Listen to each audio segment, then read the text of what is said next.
Pagpasok pa lang, like at subscribe po doon sa mga hindi pa po subscriber ni Coach Oli. Ayan, diretso po tayo. Ito, pangako ni Marcos. Ayan ha. So, basahin po natin. Ito po ay binalita ni News 5 sa paggunita ng ika-11 anibersaryo ng Super Typhoon Yolanda. Nangako si President Bongbong Marcos na titiyakin ng administrasyon na maisa sa katuparan ng mga pangakong hindi pa natutupad para sa mga pamilyang sinalanta noong bagyo noong 2013. So ito, may pangako po si Marcos.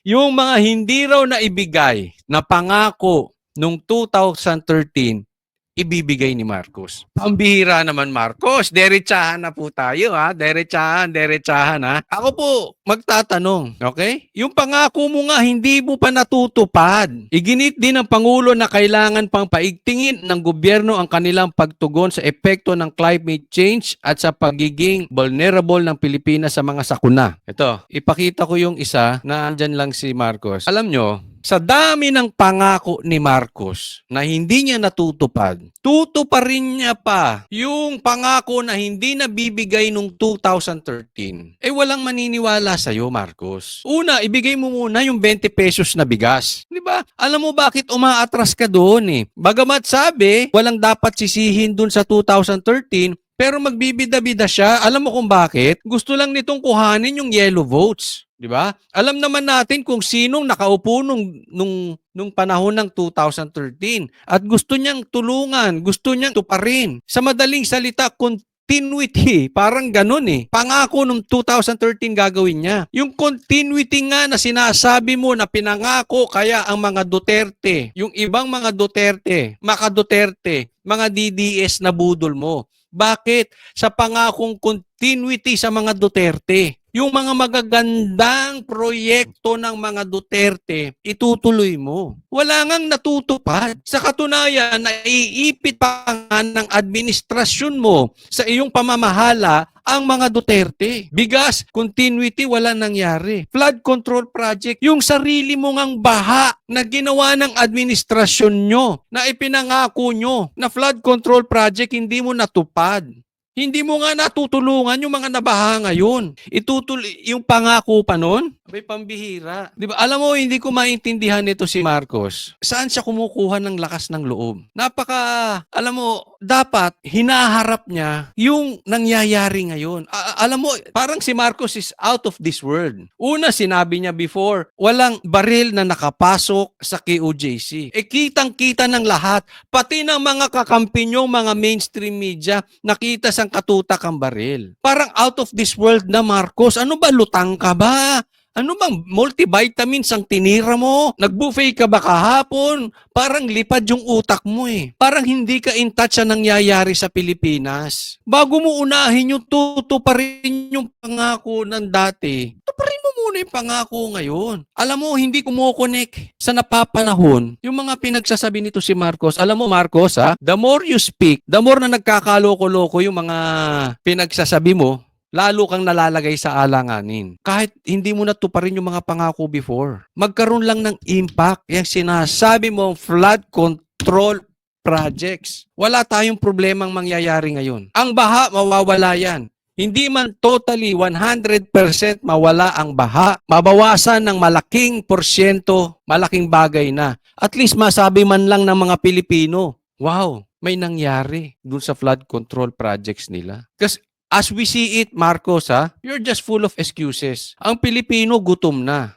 Nangangamatay na ang mga Pilipino sa baha. Maiparating na naman bagyo. Anong sasabihin nyo? Climate change, kasalanan ng climate change na naman. Hindi kayo handa, na-overwhelm lang. Habang ang tao nangangamatay. Alam mo, Marcos, a piece of suggestion. Hindi lang excuses ang inis na inis ng taong bayan sa inyo. Dati inaantay ang drug test, hindi ka nagpa-drug test. Ngayon, excuses. Tapos ngayon may bago ka na namang pangako. Marcos, sawang-sawa na ang taong bayan sa kakabudol nyo. Hindi na po sila maniniwala dyan. Ako, tanungin ko po kayo mga nanonood, maniniwala pa ba kayo sa mga pinagsasabi nito si Marcos? Sige nga, natuto pa rin niya yung hindi natupad na pangako noong 2013? Hello, tuparin mo muna pangako mo ngayon.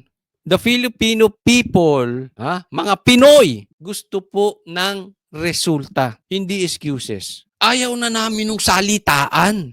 Marcos, 2 years nang nag-aantay ang mga taong bayan. Sawang-sawa na sa puro dakdak. Ayaw namin ng excuses. We want result. Pag sinabi mo, you make sure. Pag nangako ka, you make sure. Mas mamabutihin mo pang mamatay kaysa hindi matupad yung pangako mo. Dapat ganun ang attitude ng leader. Hindi yung nangako ka, tapos susunod maghahanap ka ng excuses, maghahanap ka ng sisisihin, kaya mo hindi natupad yung pangako mo.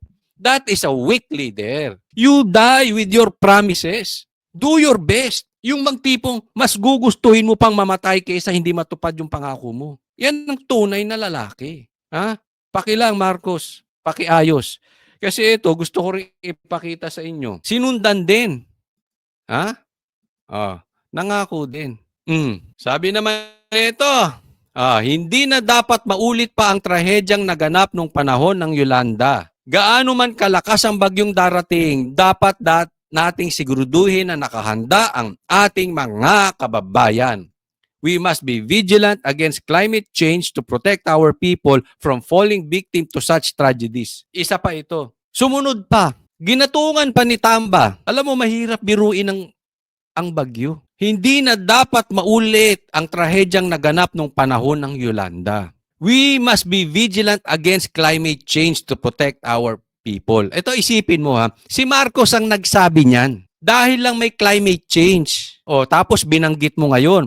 Gaano man kalakas ang bagyo darating, dapat nating siguraduhin na nakahanda ang ating mga kababayan. Gaano man kalakas, galing yan sa'yo, nireport yan ng News 5. Gaano man kalakas ang bagyo, dapat nating siguraduhin na nakahanda ang ating mga kababayan. Magandang pangako, we will give you a chance. Pero ako, opinion ko lang, wala namang mangyayari na naman dyan. Pag dumating ang bagyo, sasabihin nyo malakas kasi yung bagyo.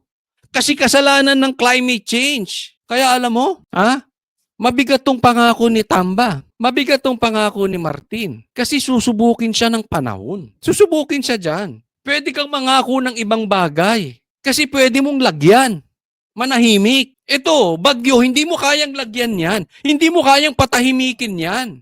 Hindi nyo kaya yan. Nangako ka na kahit gaano kalakas ang bagyo, hindi dapat maapektuhan ng ating mga kababayan. Dapat nakahanda. Ngayon, tandaan mo, itong sasabihin ko, susubukin ka ng panahon. Dahil sa Pilipinas, darating at darating ang bagyo. Tingnan natin kung yung pangako mo, kaya mong panindigan or gagaya ka sa pinsan mong weak na gagawa ng excuses. Magtuturo ng ibang taong sisisihin. Remember this, hindi mo kayang patahimikin ang bagyo. Hindi mo pwedeng tawagin yung mga kampun mo dyan sa Kongreso para ipitin yung bagyo. Darating at darating yan.